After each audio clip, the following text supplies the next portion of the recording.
सबसे पहले मित्रों सबको जय श्री राम। आइए आज एक नए टॉपिक पर बात करेंगे। मनुष्य सिर्फ राम राम करे, बाकी सब राम जी खुद करेंगे। एक दिन माता पार्वती जी ने महादेव जी से पूछा। उनकी माता पार्वती की वाणी में थोड़ी जिज्ञासा थी, प्रेम था और थोड़ी आशंका सी भी थी। पार्वती जी बोली, प्रभु आप सदा राम राम का जप करते हैं। आप स्वयं ब्रह्म हैं, सर्वज्ञ हैं, स्वयं ईश्वर के भी ईश्वर हैं।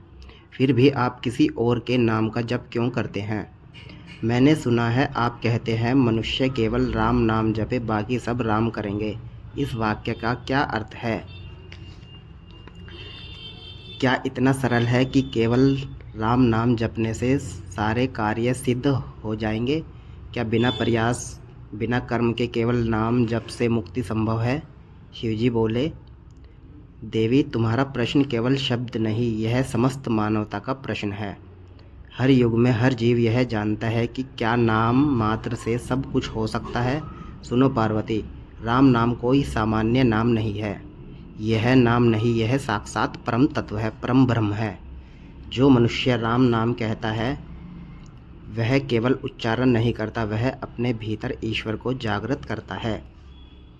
पार्वती बोली, स्वामी परंतु नाम और स्वरूप में अंतर क्या है? भगवान का नाम और भगवान स्वयं क्या दोनों अलग हैं? शिवजी मुस्कुराते हुए बोली, देवी यह वही प्रश्न है जो ब्रह्मांड के ऋषि भी समझने का प्रयास करते रहे। नाम वह ध्वनि है जो निराकार को साकार करती है। राम का नाम स्वयं राम से भी श्रेष्ठ है, क्योंकि जब रूप नहीं था तब भी नाम था, और जब रूप लय हो जाएगा तब भी नाम रहेगा। राम नाम समस्त ब्रह्मांडों के उत्पन्न होने से भी पहले था और समस्त ब्रह्मांडों के खत्म हो जाने के बाद भी रहेगा। शिवजी बोले, स्मरण करो पार्वती, जब यह सृष्टि नहीं थी, जब केवल शून्य था, तब उस शून्य में पहली तरंग उठी। वह तरंग थी ओम। उस ओम से ही सब उत्पन्न हुए।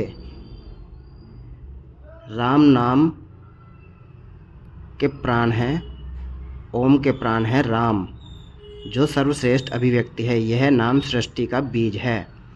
राम नाम से ही ओम की उत्पत्ति हुई है और ओम के द्वारा ब्रह्मांडों की रचना हुई है।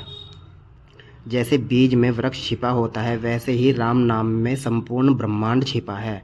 पार्वती बोली, यदि राम नाम इतना ही महान है तो क्या केवल जप करने से मनुष्य के सारे दुख मिट जाते हैं?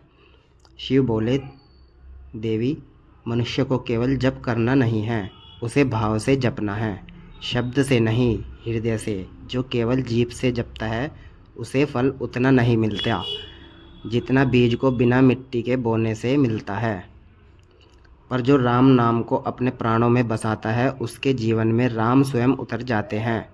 शिव बोले, देवी एक बार एक साधक था, उसका नाम था ध्रुवानंद। वह रोज हजारों बार राम नाम जपता, पर उसका जीवन दुखों से घिरा था। एक दिन उसने क्रोधित होकर कहा, प्रभु मैं रोज तुम्हारा नाम जपता हूँ, फिर भी सुख को क्यों नहीं मिलता? तभी आकाश से एक स्वर आया, तू केवल नाम जपता है पर मुझे बुलाता नहीं। ध्रुवानंद चौंक गया। वह बोला, क्या अंतर है प्रभु? स्वर उत्तर देता है, जब तू राम कहता है केवल गिनती पूरी करने के लिए तो वह शब्द है, पर जब तू राम कहता है प्रेम और समर्पण से तो वह राम स्वयं ब्रह्म बन जाता है।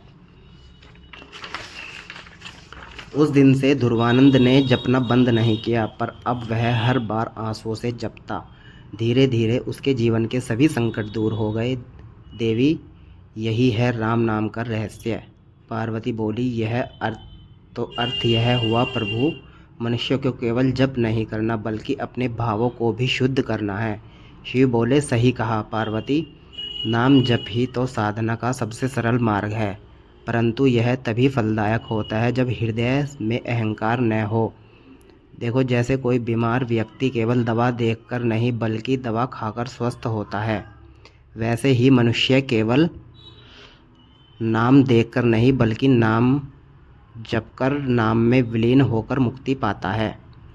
शिवजी बोले, इसलिए मैं कहता हूँ मनुष्य केवल राम नाम जपे, बाकी सब राम करेंगे, क्योंकि जब मनुष्य राम नाम में डूब जाता है तो उसकी कामेंद्रियाँ राम की हो जाती हैं, उसका विचार राम का हो जाता है और तब से उसके सारे कर्म सारे फल राम स्वयं करते हैं। जो व्यक्ति नाम जपता है वह करता नहीं रहता, वह केवल माध्यम बन जाता है और जब माध्यम बन जाता है तो भगवान स्वयं उसके जीवन का संचालन करते हैं। राम नाम जपने वाले के पास एक सुरक्षा मंडल बन जाता है जो हर प्रकार के दुखों से और दुर्घटनाओं से उसकी रक्षा करता है।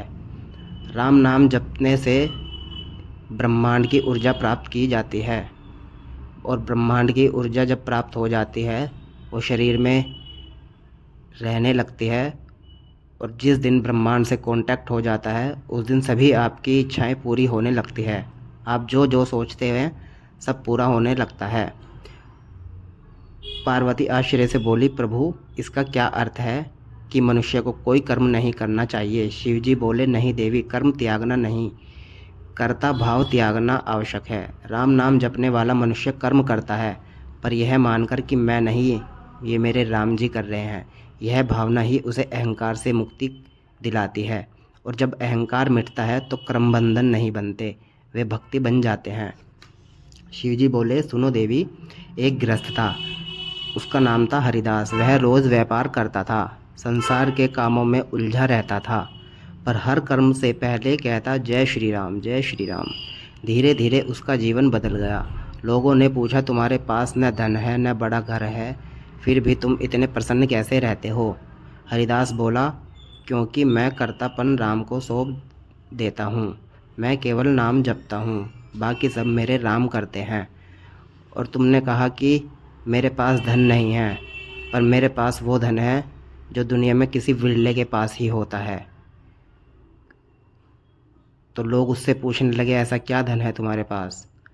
तो उन्होंने कबीरदास जी की कविता कहते हुए बोली, कबीरा सब जग निर्धना, धनवंता नहीं कोई, धनवंता सोई जानिए, जापे राम रतन धन होई।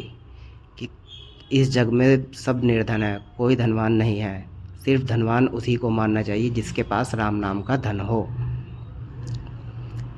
तभी से लोग समझ गए कि असली धन सिर्फ राम नाम है।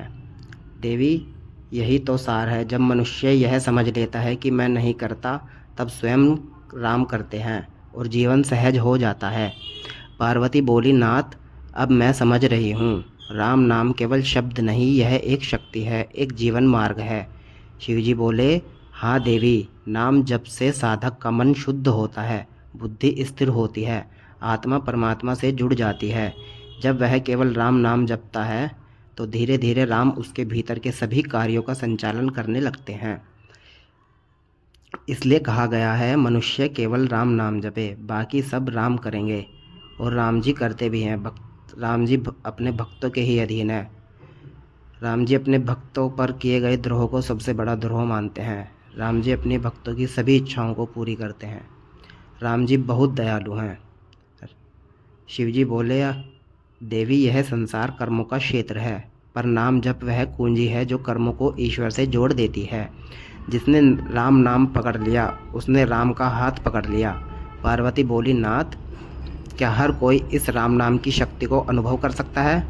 शिवजी बोले, हाँ देवी, बिल्कुल, पर शर्त एक ही है, नाम में पूर्ण श्रद्धा हो। नाम में संदेह हो तो फल नहीं। जैसे दीपक में तेल न हो तो प्रकाश नहीं, वही प्रकाश है। नाम वही प्रकाश है जो अंधकार को मिटा देता है और यह प्रकाश हर हृदय में जल सकता है। यदि कोई सच्चे मन से राम नाम कहे। कैलाश पर मौन छा गया। पार्वती के नेत्रों में आंसू झरने लगे। वह राम नाम का जप करने लगी। उस क्षण पूरा कैलाश राम नाम की ध्वनि से गूंज उठा। राम राम, वो राम यही था प्रारंभ उस रहस्य का, जिसे महादेव ने आने वाले संवादों में और गहराई से खोलेंगे। क्यों राम नाम में ही सृष्टि की सारी शक्ति छिपी है और कैसे जपते जपते मनुष्य का जीवन, उसे कर्म,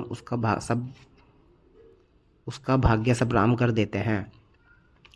राम जी जितना दयालु कोई भी नहीं। आप सबको मैं एक बात और बता दूं कि राम जी अनंत ब्रह्मांडों के मालिक हैं। जैसे हम इस धरती पर रहते हैं, ऐसी ऐसी अनगिनत अनंत करोड़ों अरबों खरबों धरती हैं, पृथ्वी हैं, और उन सभी को चलाने के लिए राम जी ने अपने अंश से ब्रह्मा विष्णु महेश को छोड़ रखा है। ब्रह्मा जी रचना करते हैं, विष्णु जी इसका पालन करते हैं, और भोले जी फिर संहार कर देते हैं। जन्म ब्रह्मा जी देते हैं, पालन विष्णु जी करते हैं, और मरण का कारोबार भोले जी के हाथ में रहता है। तो सभी को जय श्री राम। इस वीडियो को ज़्यादा से ज़्यादा शेयर करें, कमेंट करें। अब अगर आपके मन में कोई संदेह हो, कोई प्रश्न हो, तो उसको कमेंट में पूछें। मैं उसी के ऊपर एक वीडियो ज़रूर बनाऊंगा आपके लिए। धन्यवाद। जय श्री सीताराम।